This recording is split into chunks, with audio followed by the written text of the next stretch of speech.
அரசியல் களம் நேயர்களுக்கு வணக்கம். இன்றைக்கு நம்மோடு நேர்காணலுக்காக பத்திரிகையாளர் விமலேஸ்வரன் அவர்கள் நம்மோடு இருந்திருக்கிறார். அவரோடு பேசலாம். சார் வணக்கம். வணக்கம். குறிப்பாக தமிழ்நாட்டில் நடக்கிற பெரும்பாலான குற்ற சம்பவங்களுக்கு, கொலை கொள்ளை பல சம்பவங்களுக்கு பார்த்தீங்கன்னா அடிப்படையில் முக்கியமான காரணமாக ஒரு காரணியாக ஒரு கஞ்சா பழக்கம் அப்படிங்கிறது இருந்து வருது. அரசு தரப்புலன்னு சொல்கிறது பார்த்தீங்கன்னா தமிழ்நாட்டில் கஞ்சா பழக்கமே இல்லை, வழக்கமே இல்லை, முற்றிலும் ஒழிச்சிட்டாங்கன்னு சொல்கிறாங்க. தமிழ்நாட்டுக்கு கஞ்சா எங்கேருந்து சார் வருது? சில ஆண்டுகளுக்கு முன்னாடி பார்த்தீங்கன்னா இங்கேயே பயிரிடப்பட்டு இங்கே விற்றுதா சொல்கிறாங்க.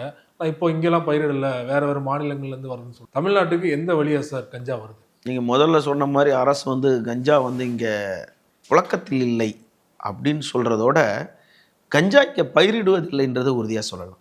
அது உறுதியாக கிடையாது. அதுக்காக ஏதாவது ஒரு ரவுடி பைய வீட்டில் ஒரே ஒரு கஞ்சா செடியை வச்சு இன்ஸ்டா போட்டு அவன் ஐடி பண்ணியிருக்கானா, அதை ஒப்பிடக்கூடாது. கஞ்சா முன்னாள் முதல்வர், அதுக்கு முன்னாடி இருந்த முதல்வர், அவர் காலத்திலேயே தமிழ்நாட்டில் பயிரிடப்பட்ட கம்பம், தேனி பகிர்தெல்லாம் ஒட்டு மொத்தமாக அழிக்கப்பட்டது தான். இவர்களோட முன்னாள் முதல்வரோட எஸ்டேட் அங்கே போயிட்டு இருக்கணும் போது அது பக்கம் சுற்றி வாஷ் அவுட். தமிழ்நாட்டில் எங்கேயுமே கஞ்சா பயிரிடுவதில்லை. அது இந்த அரசு சொன்னாலும் ஏற்றுக்கொள்ளலாம். ஆனால் கஞ்சா புழக்கத்தில் இல்லை அப்படின்னா அதுவே அவர்களோட கருத்துக்கு அவர்களே முரண்பாடாயிடுறாங்க. தமிழ்நாட்டில் எல்லா காவல் நிலையங்களையும் ஒரு கஞ்சா வழக்கு இருந்து கொண்டு தான் இருக்குது. ஒரு கஞ்சா வழக்கு இருந்து கொண்டு பதிவு செய்யப்பட்டு கொண்டு தான் இருக்கு. சிறிய உதாரணம் சொல்கிறேன். அதாவது இன்னைக்கு தேதியில் 2 நாட்கள் முன்னாடி கோவில்பட்டியில் 1 கிலோ கஞ்சா, 1 கிலோ 100 கிராம் கஞ்சா கைப்பற்றப்பட்டு எஃப்ஐஆர் போடப்பட்டது. 2 நாள் முன்னாடி கோவில்பட்டியில். அப்படியே பின்னாக்கி பார்த்தீங்கன்னா கோயம்புத்தூரில் ஒரு 2 நாள் முன்னாடி கஞ்சா ப்ளஸ் போதை மாத்திரை பிடிபட்டுச்சு. அதுக்கு முன்னாடி அப்படியே ஒரு 2 நாள் முன்னாடி திருச்சி ரயில்வே ஸ்டேஷன் பக்கத்தில் 4 கிலோ கஞ்சா கைப்பற்றப்பட்டது. அதுக்கு அப்படியே நேற்று முன்தினம் வாணியம்பாடியில் கஞ்சா போதையில் ஒரு ஹோட்டலில் ஒரு தகராறு பண்ணாங்க. திருச்சியில் கூட ரயில்வே ஸ்டேஷன் பக்கத்தில் ஹைவே ஹோட்டலில் தான் அந்த பிரச்சனை பண்ணாங்க. இது வாணியம்பாடியில் 28ஆம் தேதினா இன்றைக்கி எத்தனை தேதி? 48 hours கூட ஆகல. இங்கே ஒரு கஞ்சா புலியோட கையில் மாட்டினாங்க. அதாவது இந்த ட்ரெயினில் இந்த ஒடிசா இளைஞரை வெட்டினாங்களே, அந்த சம்பவத்துக்கு முதல் நாள் இதே திருத்தணியில் போதை மாத்திரைகள் பறிமுதல் செய்யப்பட்டது.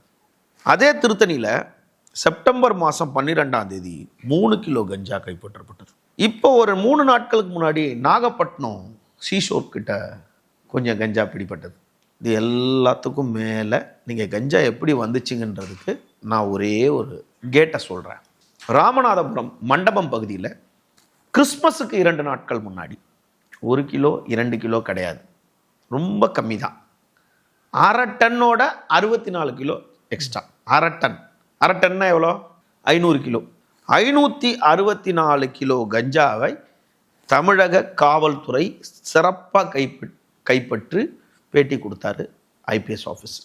அதாவது டிசம்பர் மாதம் 21ஆம் தேதியிலேருந்தே ஒரு நபரை கண்காணிச்சுட்டே இருக்காங்க. அந்த நபர் 22ஆம் தேதி அவரை ஃபாலோ பண்ணுறாங்க. 22ஆம் தேதி நள்ளிரவு 23லே அவரை பிடிச்சிட்டாங்க.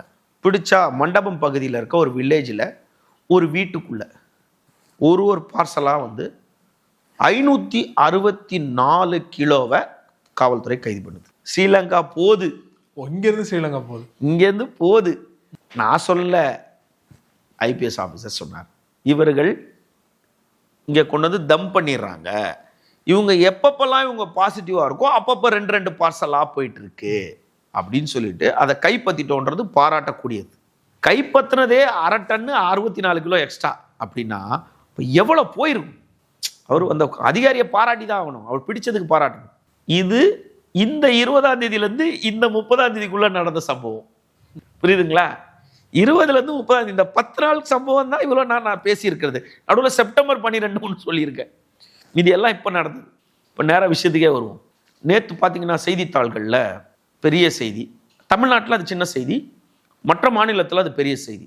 அதாவது கர்நாடகம், ஆந்திராவில் பெரிய செய்தி. கர்நாடகத்தில் அது நேற்று மிகப்பெரிய செய்தி. 2 நாளாக இப்பயும் போயிட்டு இருக்கு. இந்த விஷயம் என்னென்னா, ஒரு நபர் டிசம்பர் 22ஆம் தேதி மும்பையில் கைது செய்யப்படுறார். மும்பை போலீஸாரால் கைது செய்யப்படுறார். அவரை பிடிக்கிறாங்க. அப்துல்லா காதர்ன்னு சொல்லிட்டு. அவருக்குள்ள 1.5 கோடி ரூபாய் கஞ்சா இருக்கு அவர்கிட்ட. உடனே 1.5 கோடி ரூபா ஒரு எல்லைக்கு மேலே போனவன்னு என்ன பண்ணுறாங்க, மும்பை போலீஸார் மகாராஷ்டிரா போதைப் பொருள் தடுப்பு பிரிவு கிட்ட அதை கொடுக்குறாங்க. உடனே அவங்க கூப்பிட்டு அவரை டேக் ஓவர் பண்ணி அவங்க வந்து நீ எங்கேருந்து இவ்வளோ போதைப் பொருள் மும்பைக்குள்ளே வந்துச்சு, மும்பை மல்டி சிட்டி, அப்போ அவங்க பயங்கர கண்காணிச்சு நீ எப்படி உள்ளே வந்த, இந்த இவ்வளோ மெட்டீரியல் உங்கள்கிட்ட எப்படி வந்துச்சு அப்படின்னு கூப்பிட்டு விசாரிக்கும் போது நான் பெங்களூரில் இதை வாங்கினேன் அப்படின்னு. பெங்களூரில் வாங்கினியா அப்படின்னு சொல்லிட்டு அவங்க என்ன பண்ணுவாங்க, போலீஸ் ப்ராசஸ்ஸு எங்கேருந்து வாங்கினேன், எப்படி வாங்கினேன், எவ்வளோ பணம் கொடுத்தேன் எல்லாம் ட்ரான்ஸ்ஃபர் பண்ணிவிட்டு டைரெக்டாக பெங்களூர் வராங்க. பெங்களூர் வந்து ஒரு நபரை டேக் ஓவர் பண்ணுறாங்க. பெங்களூரில் ஒரு நபரை பிடிக்கிறாங்க, பிரசாந்த் எல்லப்பா பட்டேல். பிரசாந்த் எல்லப்பா பட்டேல். இப்போ பெங்களூர் பக்கத்தில் இவர் என்ன பண்ணுறாருன்னா பேலக்கா அப்படின்னு ஒரு பகுதி இருக்குது, அந்த இடத்துல தான் இவரை பிடிக்கிறாங்க. பிரசாந்த் எல்லப்பா பட்டேலை பிடிச்சி அவரை என்கொயரி பண்ணும்போது பெங்களூருக்குள்ளேயே அவர் 3 தொழிற்சாலைகள் வச்சுருக்காரு. என்ன தொழிற்சாலை? போதைப் பொருள் தயாரிக்கும் தொழிற்சாலை வச்சுருக்காரு. இந்த போதைப் பொருள் தயாரிக்கிற தொழிற்சாலையை டேக் ஓவர் பண்ணிடுறாங்க போலீஸ். பிடிச்ச உடனே பெங்களூர் போலீஸுக்கு இந்த தகவல் போகுது. அப்போ தான் பெங்களூர் போலீஸுக்கு போன உடனே பெங்களூர் போலீஸே பிடிக்கல, மும்பை போலீஸ் வந்து பிடிக்கல. மும்பை போலீஸ் வந்து கண்டுபிடிக்குது. அதை சீல் வைக்கக்கூடிய உரிமை யாருக்கு இருக்கு? பெங்களூர் போலீஸ். அப்போ பெங்களூர் போலீஸ் அதை சீல் வைக்கிறாங்க. அப்போ சீல் வச்ச உடனே பெங்களூரில் இருக்க கர்நாடகா உள்துறை அமைச்சர் வந்து பரமேஸ்வரன் நினைக்கிறேன், அவர் வந்து ஒரு பேட்டி கொடுக்குறாரு. உறுதி தான், பிடிச்சது உறுதி தான். ஆகஸ்ட் மாதம் கூட முதல்வர் சித்தராமையாவோட சொந்த ஊர் மைசூர்லேயே ஒரு போதைப்பொருள் ஃபேக்ட்ரியை கண்டுபிடிச்சி சீல் வச்சோம். ஆனால் நீங்கள் நினைக்கிற மாதிரி பெரிய அமௌண்ட்லாம் கிடையாது, 55 கோடி 60 கோடி இதெல்லாம் கிடையாதுங்க. 1.5 கோடி ரூபாய் சரக்கு தான், 1.25 கோடி தான். அது ஒன்று இன்னும் நாங்கள் அந்த மெட்டீரியலை உருவாக்குறதுக்காக கெமிக்கல்லாம் கொண்டு வந்தோம். இன்னும் இங்கே மேனுஃபேக்சரிங் முடியறதுக்குள்ளே பிடிச்சிட்டாங்க. அது ஈயம் பூசின மாதிரியும் ஈயம் பூசாத மாதிரியும் அப்படின்ட்டு உடனே அவரை பிடிச்சிடுறாங்க. பிடிச்சி அந்த 3 தொழிற்சாலைகளும் முடக்கிடுறாங்க. அந்த 3 தொழிற்சாலை முடக்கும் போது அவங்களுக்கு கையில் கிடைக்கிறது வந்து 4 கிலோ 100 கிராம் மெத்தப்பெட்டமைன் கிடைக்குது. அது தனி. அதற்குண்டான ரசாயனம் 17 லிட்டர் ரசாயனம் தனியாக எடுக்கிறாங்க. இந்த போதைப் பொருள் பயன்படுத்துறதுக்கு 17 லிட்டர் ரசாயனம் தனியாகவும் கைப்பற்றப்படுது. 2 கார்கள், 2 இருசக்கர வாகனங்கள், அந்த உபகரணங்கள் எல்லாமே கைப்பற்றப்பட்டுச்சு. இது ஒரு ப்ராசஸ் நடந்துகிட்டே இருக்கு. டிட்டோ சேம் டைம் பெங்களூர் சில்லறை வணிகை யாருன்னு பார்த்தா, அதாவது கர்நாடக மாநிலம், ஆந்திரா மாநிலம் விஜயநகரம் ஆந்திரா மாநிலம் விஜயநகரம் மாவட்டத்தை சார்ந்த காடே ரேணுகா, வயது 28. யார்னா பெங்களூர் ஐடி நிறுவனத்தில் முன்பு பணிபுரிந்தவர். அதான் ஐடி ஸ்டாஃப். 28 வயசு. பெண் தாதான்னு செய்தியில் வந்துச்சு. பெண் தாதா, அவங்க தான் பெண் தாதான்னு வழக்கமாக சொல்லியிருக்காங்க. இந்த பெண் வந்து பெண் தாதா அப்படின்னு ஒரு பேர் வச்சுட்டாங்க அங்கே. ஏன்டா பெங்களூர் ஐடி நிறுவனத்தில் வேலை பார்த்தவங்க, ஆந்திரா மாநிலம் விஜயநகரம் மாவட்டத்தை சேர்ந்தவர், பக்கத்தில் காடே ரேணுகா. இவர் என்ன பண்ணுறாரு அப்படின்னா, பெங்களூரில் பர்ச்சேஸ் பண்ணிடுறாரு. பண்ணிவிட்டு ஆந்திரா மாநிலம் பயக்கராப்பேட்டைன்னு ஒன்று இருக்குது. பயக்கராப்பேட்டை பக்கத்தில் பார்த்தீங்கன்னா நரசிப்பட்டினம், அதுக்கு பக்கத்தில் பார்த்தீங்கன்னா ஒரு பெரிய ஊர்னா சாலூர்னு ஒரு ஊர், சாலூர். இந்த இடத்துல வந்து என்ன பண்ணுறாரு, கர்நாடகா, பெங்களூர், தமிழகம் இங்கெல்லாம் வந்து தனித்தனியாக இவர் வந்து ஒரு பிரான்ச் ஆஃபீஸ் ஓப்பன் பண்ணுறாங்க மார்க்கெட்டிங்காக. அதுக்கு என்ன பண்ணுறாங்கன்னு கேட்டால், ஃபஸ்ட்டு உயர் ரக கஞ்சாவை இவங்க தனியாக பர்ச்சேஸ் பண்ணுறாங்க. இவங்க உயர் ரக கஞ்சாவை எங்கே பர்ச்சேஸ் பண்ணுறாங்கன்னா, ஒடிசா மாநிலத்தில் பாலிமேலான்னு ஒரு இடம் இருக்குது. பாலிமேலா, அது ரொம்ப மலை பிரதேசம், ஒடிசா மாநிலத்தில் ரொம்ப அப்புறம் சித்ரகோண்டா அப்படின்னு ஒரு இடம் இருக்குது. இங்கே வந்து பழங்குடியினர் இருக்காங்க. இந்த பழங்குடியினர்கிட்ட பெர் கேஜி 5000 ருபீஸ்க்கு வாங்கிட்டு வந்திருக்காங்க. 1 கிலோ 5000 ரூபாய்க்கு அங்கே பழங்குடியினர்கிட்ட வாங்கிட்டு வந்து அதுக்கு தேவையானதை பிரிக்கிறதுக்காக இவங்க தன்னுடைய வலதுகரமாக ஒருத்தரையும் இடதுகரமாக ஒருத்தரையும் வச்சுருக்காங்க. வலதுகரமாக வச்சுருக்க ஒரு பேர் சூர்யா, இடதுகரமாக இருக்க ஒரு பேர் காளிதாஸ்.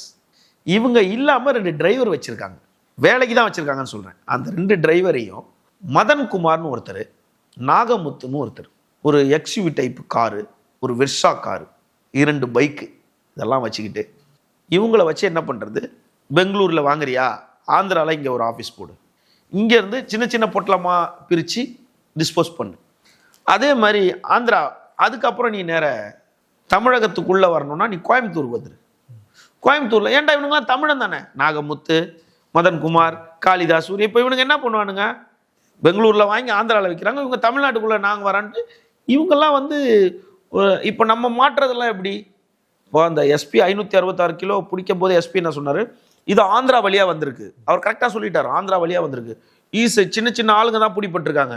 இன்னும் முக்கியமான இப்போ அவர் பாஷையில் நம்ம சொல்லணும்னா, தந்தூரி சிக்கன் தான் எங்ககிட்ட மாட்டியிருக்கு. 2 கால் கை கால்லாம் இருக்குது, இதெல்லாம் தனித்தனியாக பிச்சிட்டோம், தலை வரல அப்படின்றார். அப்போது அவர் அப்பயே சொல்லிட்டாரு.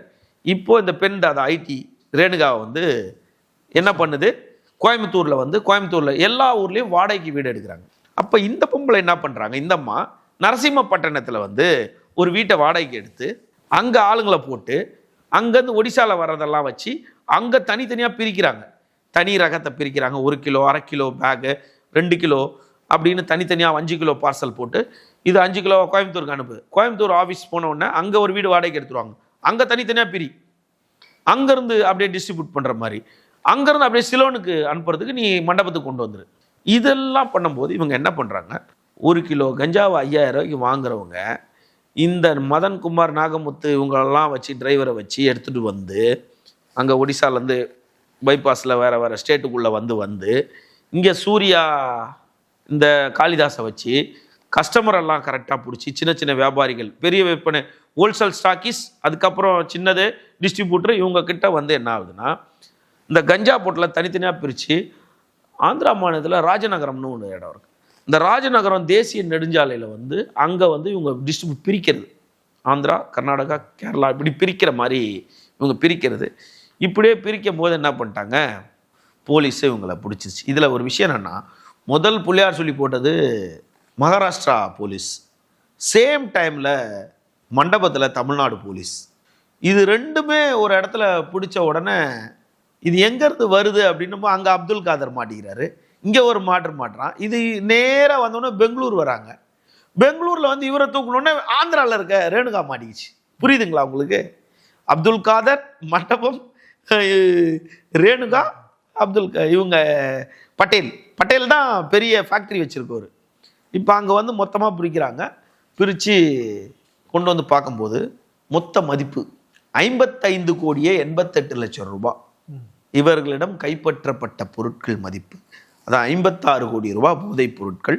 7 பேர் உதவியுடன் இந்த ரேணுகா வந்து கடத்தினது கைப்பிடிச்சு இந்த 7 பேரையும் தனியாக கைது பண்ணிட்டாங்க தமிழ்நாடு போலீஸ். இந்த சவுத் இந்தியாவுக்கு ஃபுல்லாக அங்கிருந்து சப்ளை. சவுத் இந்தியாவோட, அதாவது சவுத் இந்தியாவோட பெரிய ஹப்பே வந்து பெங்களூர்.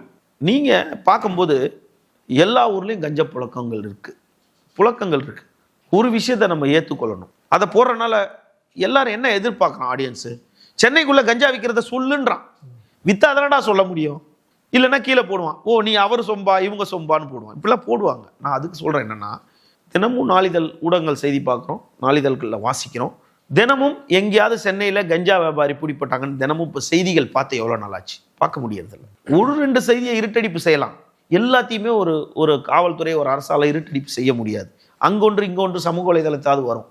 சென்னையில் இல்லை, வியாபாரம் இல்லை, ஆனால் புழக்கங்கள் இருந்து கொண்டு தான் இருக்கு. அங்கங்கு வியாபாரம் இல்லைன்னா எப்படி புழக்கங்கள் வருது அப்படிங்கிற ஒரு கேள்வி இருக்கு. அதாவது இப்போ நான் அதுக்கு முன்னாடி சொன்னேன்ல, திருச்சியில் 4 கிலோ, வாணியம்பாடியில் பிடிச்சாங்க, திருத்தணியில் 3 கிலோ பிடிச்சாங்க, நாகப்பட்டினத்தில் பிடிக்கிறாங்க. இங்கெல்லாம் பிடிக்கிற போது இங்கே வர்றது, அதாவது சென்னைக்குள்ளே வர வழியை அடைச்சாச்சு, அதை மீறி அங்கங்கே கொஞ்சம் கொஞ்சம் புறவிக்கிட்டு இருக்கு.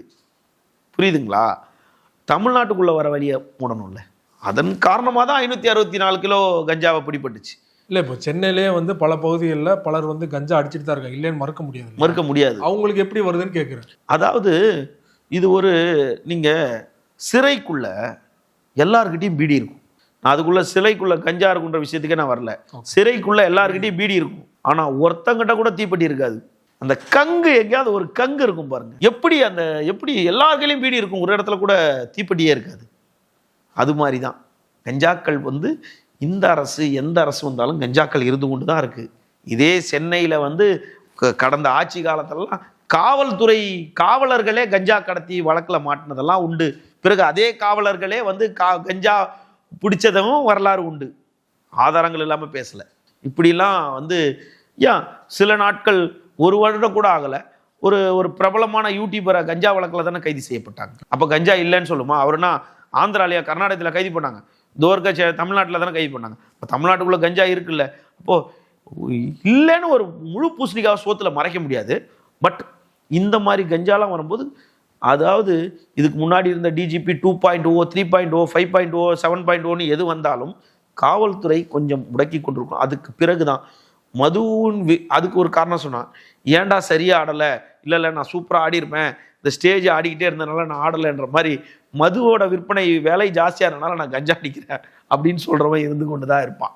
அப்போ கஞ்சா இருக்கும்போது எப்படி மாத்திரைகள் வர ஆரம்பிச்சிச்சு அப்படின்னும் போது இப்போ புது விதமான போதைப் பொருட்கள், ஸ்டாம்ப்ல இருந்து இன்ஜெக்ஷன்ல இருந்து, ஏன் அந்த கொரோனா காலகட்டத்தில் அவன் அந்த அந்த சொல்யூஷன்ஸை வச்சு போதை பண்ணவங்கெல்லாம் நம்ம ஊடகங்களில் செய்தியாக பார்த்துருக்கும் போது பெரும்பாலும் காவல்துறை தடுத்து கொண்டு தான் இருக்குது. அதையும் மீறி அங்கங்கே வந்து கொண்டு தான் இருக்குது. இவ்வளோ பெரிய லெவலில் தமிழ்நாட்டில் மாட்டினது 560 கிலோன்றது பெரிய விஷயம் பிடிச்சது. இந்தியா லெவலில் பெங்களூரில் வந்து பிடிச்சிருக்கிறதுன்றது 1.5 கோடி ரூபாய் கஞ்சா எங்கள் ஸ்டேட்டுக்குள்ளே எப்படி வந்துச்சுன்னு மராட்டி மாநில போலீஸ் கையில் எடுத்ததின் விவகாரம் பெங்களூரில் ஒரு பெரிய ஃபேக்ட்ரி மாட்டிச்சு. அப்போது கஞ்சா எப்படி தமிழ்நாட்டுக்குள்ளே வருதுன்றது ஈஸியாக தெரிஞ்சிச்சு. இந்த வாயில்களை அடைக்கணும், இதுதான் காவல்துறை பண்ண வேண்டியது. அது நல்லதா கெட்டதா, அவங்க திறமையாக கையாளுறாங்களா இல்லைன்றது அது மக்களோட பார்வைக்கே விட்டுருலாம். சூரஜ் நேற்று வந்து அந்த 3 பேர் கைது பண்ணாங்க இல்லையா, குற்றம் பண்ணிட்டாங்க அப்படிங்கிறதுக்கான ஒரு நடவடிக்கை ரியாக்ட் பண்ணிட்டாங்க. நான் மூலம் அப்படிங்கிறது எங்கே இருக்குது, அது கஞ்சா அந்த புழக்கத்தினால தான் இல்லையா, முற்றிலுமா ஒழிக்க முடியும்னு நினைக்கிறீங்களா, ஒழிக்கிறதுக்கு யாரும் நடவடிக்கை எடுப்பாங்கன்னு நினைக்கிறீங்களா? ஒழிக்கிறதுக்கு நடவடிக்கை எடுக்கணும், அதை தீவிரமாக தொடர்ந்து எடுக்கணும். ஒரு அறிக்கையில் வந்து நாளையில் வந்து கஞ்சா வந்து நாளையிலேருந்து காவல்துறைக்கு இதை போட்டிருக்கோம், அந்த போட்டிருக்கேன், ரூல்ஸ் போட்டிருக்கேன் அப்படின்னு எல்லாம் இல்லாமல் அதை ஃபாலோ பண்ணணும். சீரியஸான ஒரு முதல்ல ஒரு டிஜிபி வந்தார், காவல்துறை கோப்புகள் அனைத்தும் தமிழில் தான் இருக்கணும்னு போட்டார். கொண்டாடினா நம்மலாம் கொண்டாடினோம் செய்தி போட்டு. அடுத்த டிஜிபி வந்தார், அதே அறிக்கையை கொடுத்தார். இப்போ பொறுப்பு டிஜிபி ஒருத்தர் வந்தார், அவரே அறிக்கைதான். அப்போது இன்ன வரைக்கும் காவல்துறையில் தமிழில் ஆவணங்கள் வராமல் தான் இருக்குது. இது மாதிரி தான் இருக்கக்கூடாது, அதை ஃபாலோ பண்ணணும் காவல்துறைகள். எங்கேயாவது காவல்துறை இந்த கஞ்சா வியாபாரிகளுக்கு துணை போனாங்கன்னா கடுமையான நடவடிக்கை எடுக்கணும். வெறும் பனிஷ்மெண்ட்டு, மக்கள் வந்து காவல்துறை மேலே ஒரு பெரிய வெறுப்பில் இருக்கும்போது ஒரு தப்பு பண்ணோன்னே காத்திருப்போர் பட்டியலுக்கு அப்படின்ற போது தான் ஒரு பெரிய வெறுப்பு வருது. ஒரு கடுமையான தண்டனை ஒருத்தர் கொடுக்கணுன்ட்டு மக்கள் எதிர்பார்க்குறாங்க. அப்போ கழிக்கப்பட வேண்டிய காவல்துறையிலே கழிக்கப்பட வேண்டிய ஒரு சிலர் இருப்பாங்க. நல்லவர்கள் பாதிக்காமல் கழிக்கப்படவர்கள் மீது தண்டனை எடுக்கும்போது தான் நம்பிக்கை பிறக்கும். காவல்துறை அவங்க மேலேயே ஒழுங்கு நடவடிக்கை எடுப்பாங்க. நாங்கள் சரியாக இருக்கோம், நீங்கள் சரியாக இருக்கும், நாங்கள் எடுத்து அவங்க மேலே எடுப்போம். நீ ஏன் கிள்ளிட்ட, அவனை ஏன் அடித்த, அவன் என்னை கிள்ளிட்டான் நான் அடித்தேன்ற மாதிரி ஒவ்வொரு விஷயத்துக்கும் அந்த அரசு அப்படி பண்ணிச்சு, மு.க. ஸ்டாலின் தான், மழை பெஞ்சா மு.க. ஸ்டாலின், புயல் அடித்தா எடப்பாடி பழனிசாமி அப்படின்னு மாற்றி சொல்கிறத சிறுபிள்ளைத்தனமாக விட்டுட்டு சமுதாயத்துக்கு என்ன பண்ணணுன்றத எந்த அரசு வந்தாலும் முன்னெடுக்கணுன்றது தான் கோரி. ரொம்ப நன்றி சார், உங்கள் நேரத்துக்கு பள்ளியோட தகவல் எங்களோட மிக்க நன்றி. மிக்க நன்றி.